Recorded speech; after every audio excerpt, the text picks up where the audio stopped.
হুসাইন একবার বিশ্বনবীরে প্রশ্ন করলেন, নানা মানিল আমজাদ ইলাল্লাহ, বলেন তো নানা আল্লাহর কাছে কে বেশি দামি, আপনি নাকি আমি? বিশ্বনবী বললেন, হুসাইন আনাল আমজাদ, আমি বেশি দামি। হুসাইন বলল, নানা জি আমি মানি না নানা। কেমন করে আপনি আমার চাইতে বেশি দামি হন? আপনার চাইতে আমি বেশি দামি। বিশ্বনবী বললেন, কাইফা যালিক, কেমন করে এটা?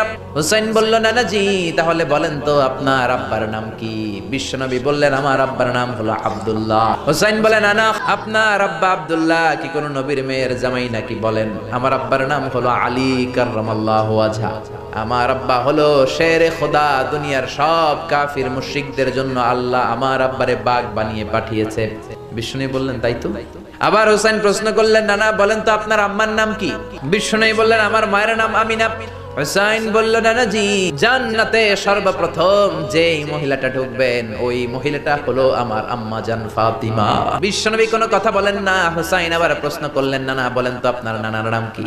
বিশ্বনবী বললেন, আমার নানার নাম হলো ওয়াহাব ইবনে আব্দে মানাফ। হুসাইন বলে, নানা আপনার নানা ওয়াহাব রে কে চিনে?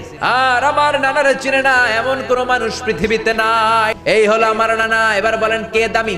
বিশ্বনবী আর ধৈর্য ধারণ করতে পারেন না, ধা ধা করে চোখের পানিগুলো ছেড়ে হুসাইনকে বুকের মধ্যে জড়িয়ে ধরেন আর বলেন, হুসাইন তুমি ঠিকই বলেছো, আসলে আমি নবীর চাইতে তোমার দাম আল্লাহর কাছে কোটি কোটি গুণ বেশি। সুবহানাল্লাহ।